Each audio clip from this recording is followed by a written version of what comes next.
मुझे बताया गया यहाँ पे बहुत सारे व्यापारी हैं, बहुत सारे रत्न कलाकार हैं। आप लोग देश की नहीं दुनिया की शान है। सूरत पूरी दुनिया का 1/3 हीरा सूरत में बनके पूरी दुनिया में एक्सपोर्ट होता है कि नहीं होता है? आप लोग हीरा बनाते हैं, लेकिन मेरी नजर में तो आप एक आप में से एक आदमी हीरा है, एक व्यापारी हीरा है, एक रत्न कलाकार हीरा है। और अभी मैं सुन रहा था जितनी परेशानियां आप लोगों को सरकार से कामकाज कराने में होती है, ये परेशानियां नहीं होनी चाहिए, क्योंकि मेरे हिसाब से सूरत के हीरा व्यापारियों को और हीरा रत्नकारों को भारत रत्न से सम्मानित किया जाना चाहिए। जिस तरह से आप देश की अर्थव्यवस्था के अंदर सहयोग कर रहे हैं और इतना बड़ा देश के लिए इतना बड़ा काम कर रहे हैं कि पूरी दुनिया के अंदर आज सूरत का हीरा पूरी दुनिया में फेमस है। मैं नेता नहीं हूं, मुझे लच्छेदार भाषण देने नहीं आते। मैं भी आपकी तरह एक व्यापारी वर्ग से आता हूं। मेरे दादाजी की कॉटन मिल होती थी, मेरे दादाजी की एक दुकान होती थी, मेरे नाना जी की भी एक दुकान होती थी। एक व्यापारी को काम करने में कितनी तकलीफ होती है। 24 घंटे खून पसीना करके काम करता है, सरकार को टैक्स देता है, अपने बीवी बच्चों का पेट भरता है, दान पुण्य का काम करता है, मंदिर को पैसा देता है, कुछ दान का काम करता है, और उसके ऊपर भी पूरा सिस्टम उसको दबाने में कुचलने में लगा रहता है। तो मैं सीधा मुद्दे पे आता हूं। अभी इतनी सारी समस्याएं गोपाल भाई ने बताई। सबसे पहले मैं पिछले 4-5 महीने से गुजरात के कोने कोने में जा रहा हूं। बहुत व्यापारियों से मिला। कल ही मैं टेक्सटाइल व्यापारियों से मिला। उसके पहले मैं राजकोट में, भावनगर में, गांधीनगर में, अहमदाबाद में, सूरत में भी कई मैंने व्यापारी वर्ग से मीटिंग करी, वडोदरा में, कई शहरों में गया और व्यापारियों से मिला। सबने एक बात कही कि जी हमको बहुत धमकाते हैं, बहुत गुंडागर्दी करते हैं, हमारे को बहुत गाली गलौज करते हैं, हमसे पैसा वसूलते हैं, हमारा अपमान करते हैं। गलत तो नहीं कह रहा? गलत तो नहीं कह रहा? मैं मन में सोच रहा था, आप में से कई व्यापारी हैं जिन्होंने व्यापार में पैसा कमाया है। उस पैसा कमाने का क्या फायदा हुआ? अगर पैसा कमाने के बाद इन लोगों की गालियां सुनने को मिले और अपमान सुनने को मिले, फिर जिंदगी का क्या फायदा? पैसा कमाने के बाद आदमी सोचता है यार थोड़ी सी इज्जत मिलनी चाहिए। सोचता है कि नहीं सोचता है? पैसा कमाने के बाद इज्जत चाहता है आदमी, इज्जत होनी चाहिए समाज के अंदर। और इनका कोई कार्यकर्ता फोन करके धमका देता है, गाली गलौज करता है, गंदी गंदी गालियां देता है, गुंडागर्दी करता है। ये सही नहीं है, इसको बदलना है। और ये चुनाव है जिसमें आप इसको बदल सकते हैं। अभी तक 27 साल में आपके पास मौका नहीं था, आपकी मजबूरी थी कि आपको इन्हीं की पार्टी को वोट देना पड़ता था, इन्हीं की पार्टी को वोट देना पड़ता था, विकल्प नहीं था आपके पास। इस बार ऊपर वाले ने विकल्प भेजा है। इस बार आप बदलाव ला सकते हैं, इस बार पूरी व्यवस्था को उठा के पलट सकते हैं। दोस्तों, मैं जानता हूं कि ये बहुत धमकी देते हैं, इसलिए आपके लिए खुल के सामने आना बड़ा मुश्किल है। आप इतनी भारी तादाद में आ गए, मैं सलाम करता हूं आप लोगों को। नहीं तो आदमी को डर लगा रहता है ये वीडियो खींच के कभी उनके पास ना चला जाए, वीडियो खींच के कभी हमको तंग ना करें। चिंता मत करना, सब कुछ बदलने वाला है। हमारी सरकार आ रही है, आम आदमी पार्टी की सरकार आ रही है। किसी को कुछ नहीं होने दूंगा, मैं किसी को कुछ नहीं होने दूंगा। चिंता मत करना, बस 10 दिन और रह गए। 10 दिन के बाद तख्ता पलट रहा है इनका। लेकिन 10 दिन के लिए भी आपको खुल के आने की जरूरत नहीं है। अंदर ही अंदर, अंदर ही अंदर, अंदर ही अंदर इनकी कब्र खोद दो। अपने सारे जितने व्हाट्सएप ग्रुप हैं सारे ग्रुप्स के अंदर डाल दो बदलाव बदलाव बदलाव, परिवर्तन परिवर्तन, सब समझ जाएंगे। परिवर्तन मतलब आम आदमी पार्टी, परिवर्तन मतलब आम आदमी पार्टी। सब अपने अपने व्हाट्सएप ग्रुप में डाल दो परिवर्तन परिवर्तन परिवर्तन। 10 दिन रह गए बस। मैं मुद्दे की बात पे आता हूं। मुझे बताया गया प्रोफेशनल टैक्स लगता है, दिल्ली में नहीं लगता, अब से गुजरात में भी नहीं लगेगा।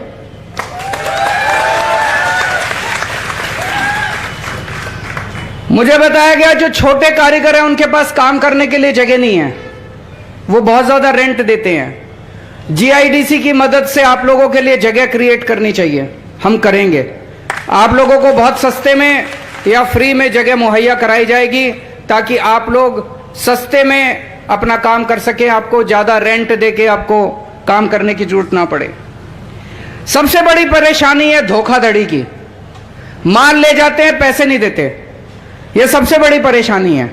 इसको मैंने कई व्यापारियों, टेक्सटाइल वालों से भी कल बात की, उन्होंने भी बताया कि यही सबसे बड़ी परेशानी है कि माल ले जाते हैं पैसे नहीं देते, पैसे फंस जाते हैं। मान लेके कोई पार्टी भाग गई, कई सारे व्यापारी एक साथ डूब जाते हैं। इसके लिए कानून लेके आएंगे, कानून लेके आएंगे। और यह समस्या केवल सूरत की नहीं है, यह समस्या केवल गुजरात की नहीं है, यह समस्या पूरे देश की है। आज पूरे देश के अंदर व्यापारी के सामने सबसे बड़ी परेशानी यह है कि पेमेंट फंस जाए तो पेमेंट आती नहीं है। पुलिस में जाओ, जो पार्टी भागी होती है वो पुलिस वाले को पैसा देके उल्टे आपके ऊपर एफआईआर करा देते हैं,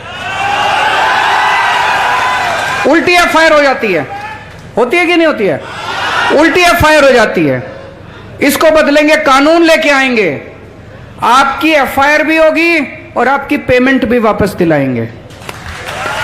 आपकी पेमेंट सुरक्षित करेंगे, पेमेंट वापस दिलाएंगे। ऐसा कानून बनाएंगे आप लोगों के साथ मिलके कि वो कानून न केवल गुजरात, पूरे देश को दिशा देगा। हर राज्य के अंदर उसके बाद ऐसा कानून पास होगा, ऐसा मेरा दिल कहता है। आपको लोन लेने में दिक्कत होती है, लोन के लिए सामान गिरवी रखना पड़ता है, आपको आसान लोन दिलवाया जाएगा, आपकी जरूरतों के मुताबिक लोन दिलवाया जाएगा।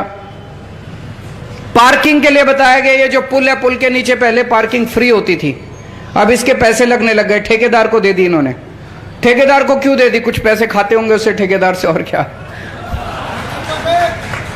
इसको पार्किंग को फिर से फ्री करेंगे आप लोगों के लिए। जीएसटी की बड़ी दिक्कत है, जीएसटी के रेट पे भी काम करेंगे, केंद्र सरकार से बात करेंगे। और जीएसटी का जो एडमिनिस्ट्रेशन है, जो आपको दिक्कतें आती हैं, उसको सिंप्लीफाई करेंगे, वन सिंगल विंडो करेंगे ताकि आपकी समस्याओं का समाधान किया जा सके। वैट की पुराने केस पड़े हुए हैं, वैट एमनेस्टी स्कीम लाई जाएगी ताकि सारे पुराने केस एक बार में निपटा दिए जाएं, आपको पुराने वैट के केसेस की दिक्कत ना हो। सरकार से काम कराने के लिए अभी आपको एड़ी चोटी, किसी ने अभी लिखा था, एक्सपोर्ट के लिए, इंपोर्ट के लिए कई सारे झंझट करने पड़ते हैं, दफ्तर के चक्कर लगाने पड़ते हैं। चिंता मत करना, दिल्ली में हमने एक स्कीम निकाली है, दिल्ली में हमने door step delivery of services कर दी है। अब किसी व्यापारी को अपना काम कराने के लिए दफ्तर जाने की जरूरत नहीं है, किसी आदमी को अपना काम कराने के लिए सरकारी दफ्तर जाने की जरूरत नहीं है। जैसे आप पिज्जा ऑर्डर करते हो, फोन करते हो, आपके घर में आधे घंटे में पिज्जा आ जाता है, ऐसे हमने दिल्ली में एक नंबर जारी कर दिया 1076, 4 डिजिट नंबर है, वो दिल्ली से ही काम करता है, यहां से काम नहीं करेगा। अगर कोई लगाए तो यहां से नहीं लगेगा। उस पर आप फोन करो, फोन करके बोलो कि मुझे फलाना फलाना लाइसेंस बनवाना है, मुझे फलाना फलाना सरकार से काम करना है, मुझे राशन कार्ड बनवाना है, मुझे आधार कार्ड बनवाना है, जो काम आपको चाहिए। वहां से पूछते हैं कि आप कितने बजे अपने घर मिलेंगे, हम कितने बजे आपका काम करने आए हैं। सरकार आपके घर आती है काम करने के लिए, आपको दफ्तर जाने की जरूरत नहीं है, किसी दलाल के पीछे करने की जरूरत नहीं है, दलाल को पैसे देने की जरूरत नहीं है, लंबी लंबी लाइनों में लगने की जरूरत नहीं है, बाबू से सिफारिश करने की जरूरत नहीं है। यहां भी चालू करेंगे, जैसे दिल्ली में चालू किया। अब आपको किसी सरकारी दफ्तर में चक्कर काटने की जरूरत नहीं है, आप अपना धंधा करो, आप फलो फूलो, आगे बढ़ो, खूब कमाओ। हम ये चाहते हैं आप खूब आगे बढ़ो, खूब तरक्की करो, खूब पैसा कमाओ, धंधा करो खूब जम के। सरकार की जिम्मेदारी हमारी है, सरकार को हम संभाल लेंगे। सरकार की कोई परेशानी नहीं होने देंगे आपको। अब थोड़ी सी और बातें कर लेते हैं। आज मैं जितना घूमा हूं गुजरात के अंदर, दो समस्याएं सबसे बड़ी आ रही हैं लोगों को, एक महंगाई की और एक बेरोजगारी की। बातें करनी बड़ी आसान है, सारी पार्टियां कहेंगी हम महंगाई दूर करेंगे, हम बेरोजगारी दूर, करता कोई नहीं है, कोई नहीं करता है। सरकार बनने के बाद 5 साल तक तो शक्ल नहीं दिखाते। आप उनके घर काम कराने के लिए जाओ, कुत्ता छोड़ देते हैं आप लोगों के ऊपर। हम लोग कुत्ता नहीं पालते।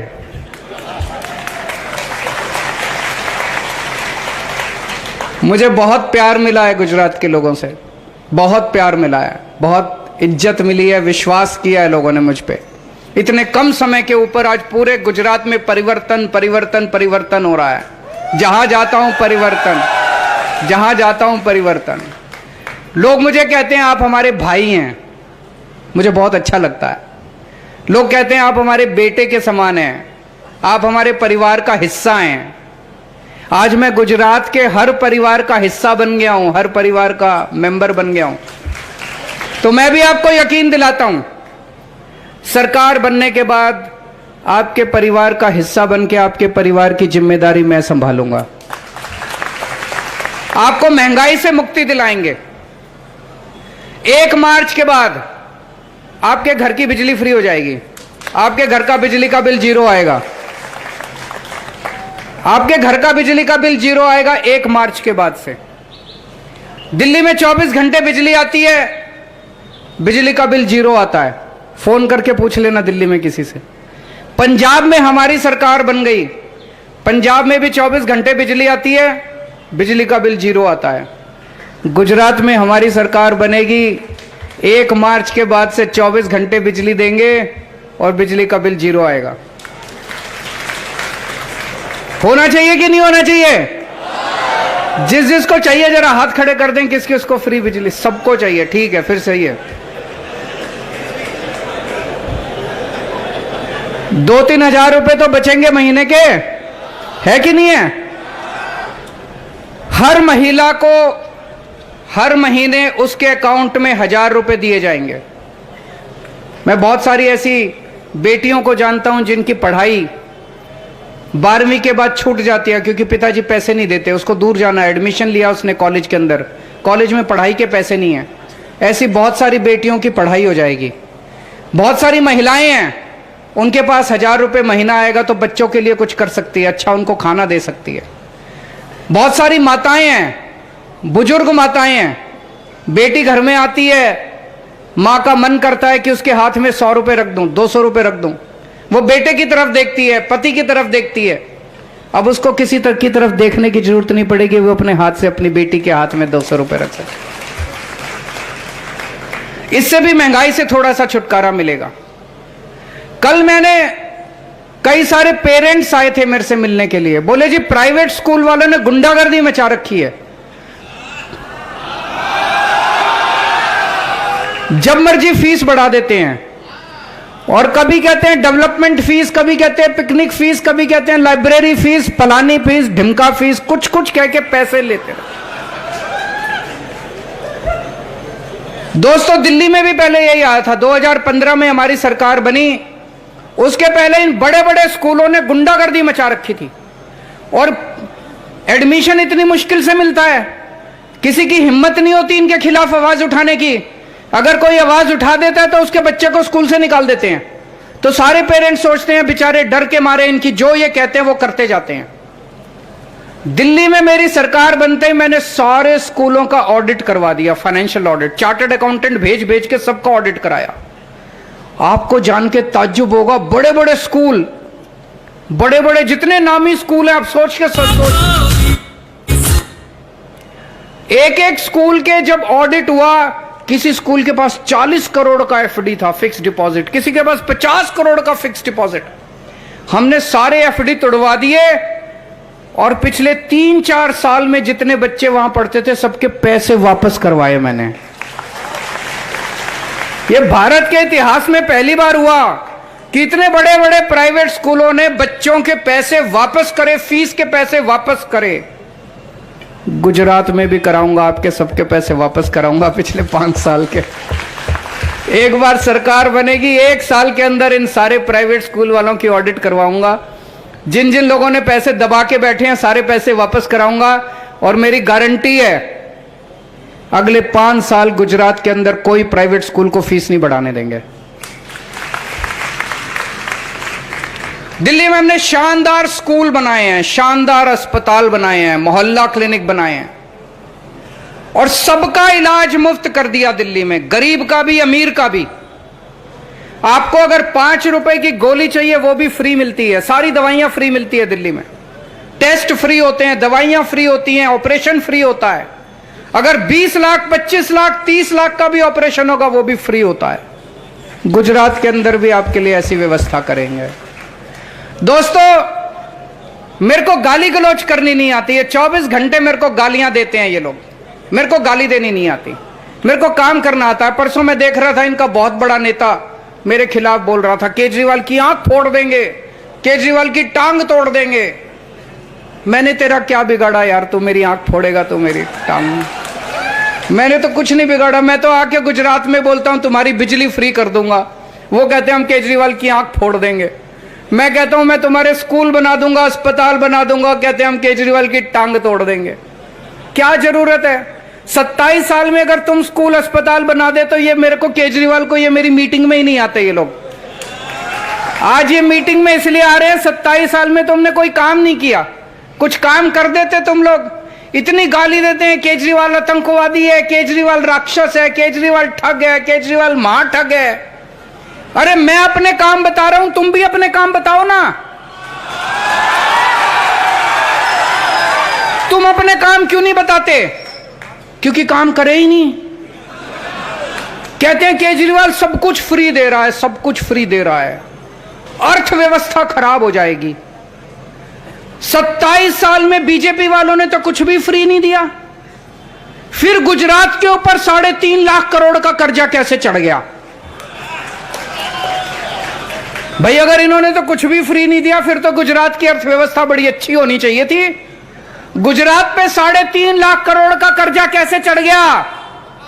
दिल्ली में मैंने सब कुछ फ्री कर दिया, दिल्ली में बिजली फ्री है, दिल्ली में पानी फ्री है, दिल्ली में सबकी शिक्षा फ्री कर दी, शानदार स्कूल बना दिए। अब अमीर लोग भी अपने बच्चों को सरकारी स्कूल में भेजते हैं दिल्ली के अंदर। सबकी शिक्षा फ्री है, सबका इलाज फ्री है, महिलाओं को बसों में किराया फ्री है। और मैं बुजुर्गों को अयोध्या में रामचंद्र जी के दर्शन करा के लाता हूं दिल्ली में, सारी तीर्थ यात्रा फ्री है, आना जाना रहना खाना पीना सब कुछ फ्री है। दिल्ली में सब कुछ फ्री कर दिया, फिर भी दिल्ली के ऊपर कर्जा नहीं है। हमारा दिल्ली का बजट नफे में चलता है, नफे में चलता है। मैं बनिया हूं, मेरे को हिसाब किताब की थोड़ी अकल है और पढ़ा लिखा हूं, इंजीनियर हूं, समझ है। तो दिल्ली का कोई घाटा नहीं, बजट में फायदे में चल रहा है बजट कोई। तो दिल्ली की अर्थव्यवस्था इतनी शानदार, सब कुछ फ्री करने के बाद गुजरात के ऊपर 3.5 लाख करोड़ का कर्जा क्यों है? क्योंकि ये सारा पैसा खा गए ये लोग। तो अर्थव्यवस्था फ्री देने से खराब नहीं होती, अर्थव्यवस्था चोरी करने से खराब होती है। मेरे को पता चला इनका एक एमएलए है, चुनाव के पहले 2,000 रुपए महीने की नौकरी करता था, आज 20,000 करोड़ का मालिक है। इनका एक और एमएलए है, पहले 4 एकड़ जमीन थी, 5 साल एमएलए रहने के बाद अब 1000 एकड़ जमीन हो गई। इन्होंने इतनी प्रॉपर्टी बना ली, इतनी प्रॉपर्टी बना ली, हिसाब किताब नहीं है। अपने बेटे के नाम, बेटे के बेटे जो पैदा नहीं हुए उनके नाम भी प्रॉपर्टी खरीद ली।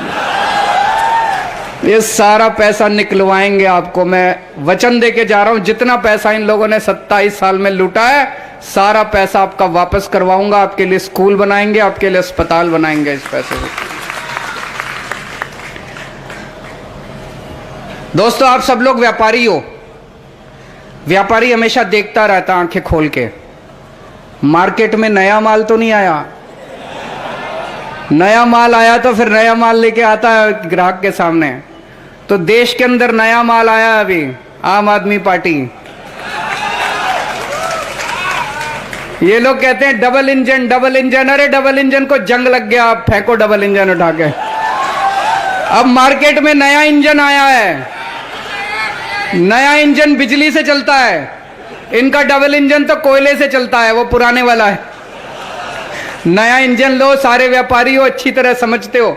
मार्केट में नया इंजन आया है, नई पार्टी आई है, नई सोच है, नई राजनीति है, नए चेहरे हैं, नई विश्वासधारा है। इस नई पार्टी को लीजिए। जैसे जब बरसात आती है, बरसात आने के पहले होता है ना, हवा का झोंका आता है, ऐसे आम आदमी पार्टी भारतीय राजनीति के अंदर एक हवा का झोंका है, फ्रेश हवा का झोंका है। आप सब लोगों का साथ चाहिए। 2 दिन रह गए चुनाव में, इन 2 दिनों के अंदर आपका भरपूर समर्थन चाहिए। हम लोगों के पास पैसा नहीं है चुनाव लड़ने के लिए, हम कट्टर ईमानदार हैं। मेरे को 7 साल हो गए दिल्ली का मुख्यमंत्री। मैं चाहता तो करोड़ों रुपए कमा लेता, मेरे पास भी पैसा नहीं है। मैं भी फक्कड़ हूं, मेरी पार्टी भी फक्कड़ है, और ये जितने हमने कैंडिडेट बनाए हैं ये भी सारे फक्कड़ हैं, इनके पास भी नहीं है पैसा। चुनाव आपको लड़ना पड़ेगा, आपको एक एक आदमी को चुनाव लड़ना पड़ेगा। इनके लिए नहीं, अपने भविष्य के लिए, अपने बच्चों के भविष्य के लिए।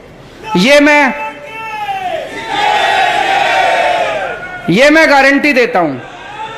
आप मेरे को एक मौका दे दो, आपके बच्चों का भविष्य बना दूंगा मैं। ये मेरे को आता है, मेरे को स्कूल बनाने आते हैं, मेरे को अस्पताल बनाने आते हैं, मेरे को कॉलेज बनाने आते हैं, मेरे को गुंडागर्दी करनी नहीं आती, लफंगाई करनी नहीं आती। एक मौका दे दो। अगर मैं काम ना करूं, 5 साल के बाद आपसे वोट मांगने दोबारा इस चौक पे नहीं आऊंगा।